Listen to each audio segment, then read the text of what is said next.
መርየምንም አምላክ አድርጋችሁ መያዛችሁ ለታቦት ትንሽ ነገር ስጋ ሆኖ ፈጣሪ የለም። ግኝት ነው ወይስ አስገኝ ነው? ፍጥረት ነው ወይስ ፈጣሪ ነው? ውድ የወልደ ሩፋኤል ዩቲዩብ ቻናል ተከታታዮች በያላችሁበት ሰላማችሁ ይብዛ። ዛሬም እንደተለመደው እንማማርባቸዋለን ብዬ አሰብኳቸውን በጥያቄ መልክ ይዤላችሁ መጥቻለሁ። አዲሶች ሰብስክራይብ እያደረጉ እንግዲህ እንደነገርኳችሁ ከጥያቄዎች ስንጀምር አንደኛው ጥያቄ አምላክ ሰው ሆነ ማለት ምን ማለት ነው ይላል። ሁለተኛው ድንግል ማርያምን ለምን ታመልኳታላችሁ ብሎናል። ሶስተኛ ደረጃ ደግሞ ታቦት ምንድን ነው? ስለ ታቦት በጣም ማወቅ እፈልጋለሁ ብሎናል ፓስተር ዮናታን። እነዚህን ጥያቄዎች መሰረት በማድረግ ወደ መልሶቻቸው ከመሄዳችን በፊት ለብዙዎች እንዲደርስ ላይክ እና ሼር እንዳይረሳ፣ አዲሶች ደግሞ ሰብስክራይብ እያደረጋችሁ ቀጥታ ወደ መልሶቻቸው። ስለ ታቦት ትንሽ ንገረኝ። ታቦቱን የሚቀርጸው ሰው ነው። ቀርጾ ከጨረሰ በኋላ ግን ታቦት አይሆን። ታቦት የሚያሰኙ ሶስት ቁም ነገሮች የግድ መኖር አለባቸው። አሁን አልፋና ኦሜጋ ስለተጻፈበት ነው የምንሰግድለት ስንል አንድ ሰው መከራከር ካማረው እኔ ደብተሬ ላይ አልፋና ኦሜጋ ብዬ ብጽፍልህ የኔ ደብተር ታቦት ነው ወይ ሊለኝ ይችላል። አላል ለዛማ ከሆነ አልፋና ኦሜጋ መጽሐፍ ቅዱስ ላይ ተጽፏል እኮ። እሱን ዝም ብለን ታቦት ነው ብለን ለምን አናከብረው? ግድ ካልሆነ ዮሐንስ ወንጌልን ወይም የወንጌሉን ቅጠል ቅዳሴ ይደረግበታል ያልነው ኤክሰፕሽናል ነው እንጂ እንደ ታቦት አይደለም። ታዲያ እንዴት ነው? ስሙ ብቻ ነው ወይ? አይደለም። ታቦትን የምናከብርበት ሶስት ምክንያት አለ። የመጀመሪያው ቅባሜሮን ይቀባል፣ ይታተማል። ጳጳሱ መጥቶ ጸሎት ላይ ለታቦት ታቦት ላይ የሚጸለይ ጸሎት ብሎ ጸልዮ ጌታዬ መድኃኒቴ ኢየሱስ ክርስቶስ ሆይ በጸሎታ ሐሙስ መስዋዕት አቅርበን እንካችሁ ስጋችሁ ብሉ፣ ስጋዬ ነው ብሉ፣ ደሜን ጠጡ ብለ እንደሰጣቸው ይህንን ስጋ እንደምን የምንፈትትበት ታቦት መንፈስን አሳድርበት፣ ባርከው ቀድሰው ብሎ የሚጸልይበት ጸሎት ላይ ለታቦት ወይም ጸሎት በእንተ ቡራኬ ታቦታት የሚል መጽሐፍ አለ። ያንን ኤጲስቆጶሱ ይጸልይበታል። ጸልዮ ሜሮን ይቀባዋል፣ መንፈስ ቅዱስ እንዲያድርበት ማለት። ስለዚህ ታቦት የሚያሰኘው የመጀመሪያው አልፋና ኦሜጋ የሚለው የክርስቶስ ስም፣ ጉልበት ሁሉ ለኢየሱስ ስም ይስገድ የሚለው ቃል ስለተጻፈበት አንድ። ይሄ ግን ብቻ በቂ አይደለም። በሜሮን መክበር አለበት፣ በቅባ ሜሮን መክበር አለበት። ሜሮን ሲቀባ መንፈስ ቅዱስ ያድርበታል። በታቦቱ ላይ እግዚአብሔር መንፈሱን ያሳድራል። ሶስተኛ ምስጢረ ቁርባን ይደረጋል። በቀደምት አብያተ ክርስቲያናት የቤተክርስቲያን ታሪክ ስታጠኑ ከነዚህ ከሶስቱ ሁለቱ በተለይ አይቀሩም ነበር። የመጀመሪያው እንዳልኳችሁ ሜሮን መቀባት ነው።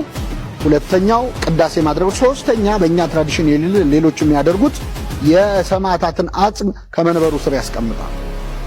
ስለዚህ በቅዱሳን አጽምም በዛ ላይ መስዋዕት ማድረግ የተለመደ ነበረ፣ ይሰዋ ነበር። ስለዚህ ታቦቱ የሚባለው ጸሎቱ ተደርጎበት ሜሮን ተቀብቶ የተጻፈው ቃል ሲደመር ቅባ ሜሮን ጸጋ መንፈስ ቅዱስ፣ ሶስተኛ ስጋው ደሙ ሲፈተትበት ያኔ ሙሉ በሙሉ ታቦት ይሆናል። እግዚአብሔር መንፈሱን በዛ ላይ ያሳድራል። ለምናከብረውን አክብሮት ሁሉ ለማሳየት ምክንያት እናገኛለን ማለት ነው። ከዛ ውጭ ግን ታቦት ዝም ብሎ ስለተቀረጸ ታቦት አይሆንም። ለምሳሌ ታቦት ተሰረቀ ሊባል ይችላል። ሰሙ ትችላላችሁ። ተሸጠ፣ ታቦት ብዙ ገንዘብ ተሸጠ። በተለይ አውሮፓውያኑ ለጦርነት በመጡ ቁጥር ሐሳብ የሰበሰቡት ታቦታት ነው፣ በጣም በብዛት። አሁንም ድረስ በጣም ብዙ በሺ የሚቆጠሩ ታቦታት አሉ። እነሱ እጅ ሲገቡ ታቦት እየዞረ ነው በየቦታው ማለት ነው። ሲጀመር አይደለም አሁን በብሉይ ኪዳንም ታቦት ተሰርቆ ተግዞ ያውቃል። ታቦት ለምን ይሸጣል? ለምን ኃይል የለውም የሚሉ ሰዎች ክርስቶስስ ተሸጦ የለውም እንዴ? ታቦቱን እኮ የምናከብረው ስጋና ደሙ ስለተፈተተበት። ታቦቱ ላይ ስጋና ደሙ የተፈተተው ክርስቶስስ ተሸጦ የለውም? ኃይል የለውም ሊባል ይችላል? አይችልም። ስለዚህ ታቦቱ ሊሰረቅ ይችላል። ግን የሚገርማችሁ ታቦት በተሰረቀ እና ሊነካው የማይገባ ሰው በነካው ሰዓት እግዚአብሔር መንፈሱን ከታቦቱ ላይ ያነሳል። እንደገና ቁጥር 14 ላይ ቃልም ስጋ ሆነ ይላል። ምን ማለት ነው ስጋ ሆነ ማለት? ይህ እግዚአብሔር ወይም ቃል ራሱ ወደ ስጋነት ተቀየረ ነው ወይስ ስጋን አዘጋጀ? ወደ ስጋነት ተቀየረ ከሆነ ፍጡር ሆኗል ነው። ለምን? ስጋው ፍጡር ነዋ። ስጋ ሆኖ ፈጣሪ የለም። ከፈጣሪና ከፍጡር ውጪ ደግሞ ሶስተኛ አማራጭ የለማ። ቃሉ ስጋ ሆነ ከተባለ ይህ የሆነው ስጋ ወይም ሰው ብለን ምንጠራው ግኝት ነው ወይስ አስገኝ ነው? ፍጥረት ነው ወይስ ፈጣሪ ነው ነው ጥያቄው። ፍጥረትም አይደለም ፈጣሪም አይደለም እንዳይባል ሶስተኛ ምርጫ የለም። ፍጥረት ነው ከተባለ ቃልም ስጋ ሆነ ማለት ቃል ፍጥረት ሆነ ማለት ከሆነ ቃሉ ደግሞ ራሱ እግዚአብሔር ከሆነ እግዚአብሔር ምን ሆነ? ፍጥረት ሆነ ማለት ነው። ማን ፈጠረው? ፍጥረት ከሆነ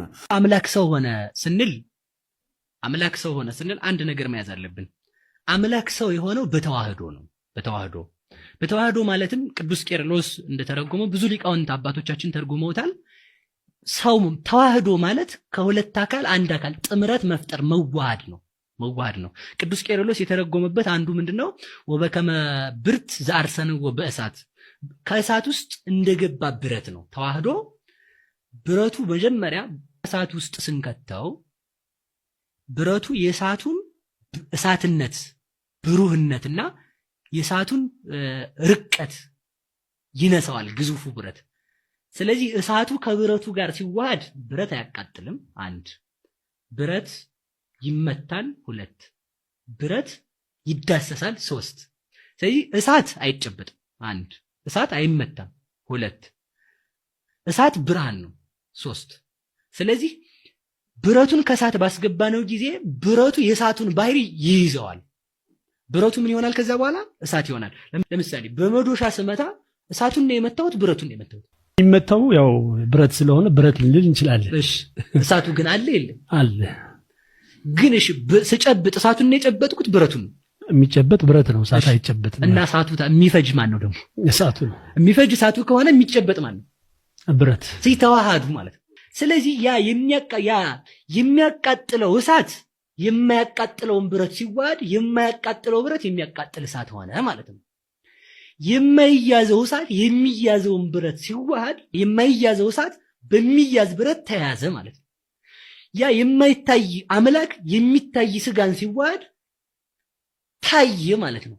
እግዚአብሔርን አየነው፣ ንነሰ በላይነ ወሰታይነ ምስሌሁ፣ እኛ ከእርሱ ጋር በላን ጠጣን፣ አየነው፣ ዳሰስነው አለ አባ ሕርያቆስ። ይህንን ወስዶ ማለት ነው። ስለዚህ ምንድነው በአጭር ቃል ለማለት የፈለግኩት ተዋህዶ የቃል ከስጋ ጋር መዋሃድ እግዚአብሔር ሰው ሆነ ስንል በተዋህዶ ነው። መርየምንም አምላክ አድርጋችሁ መያዛችሁ እሷን አምላክ ብላችሁ መጥራታችሁ ወይ መሰየማችሁ አይደለም። ያንን እስክትሉ አይጠበቅም፣ ግን አምላካዊ ባህሪን አላብሳችኋታል፣ ምንም ጥርጥር በሌለው መልኩ። ምሳሌ ከተባለ አንደኛ ጠባቂ አድርጋችኋታል። የሚምረን ልጇ ነው፣ የሚያድነን ልጇ ነው፣ የምናመልከው ልጇን ነው። ድንግል ማርያምን አናመልካትም፣ አምላካችንም አይደለችም፣ ፈጣሪያችንም አይደለችም፣ እግዚአብሔራችንም አይደለችም። ለሷም በአምልኮ አንሰግድም፣ የምንሰግድላት በጸጋ ነው። የምናመልከው አንድ ነው፣ እሱም እግዚአብሔር በአንድነቱ በሦስት። ድንግል ማርያም እመቤታችን የሁላችን እናታችን ናት። በምድር ላይ ትልቅ አንድ ነገር አለ፣ የድንግል ማርያም ልጅ መሆን። ጽዮንን የተሸከመ ሰው ሁሉ አንዳች ፊቱ ላይ ያለ ወንዝ ሁሉ ይከፈልለታል። እንዲሁ ባዶቻችሁን አትቀሩ። በታቦተ ጽዮን ላይ ያረፈው የእግዚአብሔር ቃል ነው። በድንግል ማርያም ማኅፀን ያለው ግን እግዚአብሔር ቃል ነው ራሱ። ፈጣሪዋን የወለደች እርሷ ብቻ ነው። የመጀመሪያ መምህርታችን፣ የመጀመሪያም ትምህርት ቤታችን ነው። ድንግል ማርያም አማላጅ ናት ምናምን ተብሎ መጽሐፍ ቅዱስ በስሟ እንደዚህ ብሎ ቢጻፍ እኔ እንደውም ይገርመኝ ነበር። የእግዚአብሔር ቃል ለሚቀበሉት ሁሉ ፈውስ ነው፣ ለሚያምኑበት። ውድ ተከታታዮች የዛሬው ዝግጅት ይህንን ይመስል ነበር። እርግጠኛ ነኝ ተምራችሁበታል። ሀሳብ አስተያየታችሁን ኮሜንት ላይ አስቀምጡልኝ። በያላችሁበት ሰላማችሁ ይብዛ።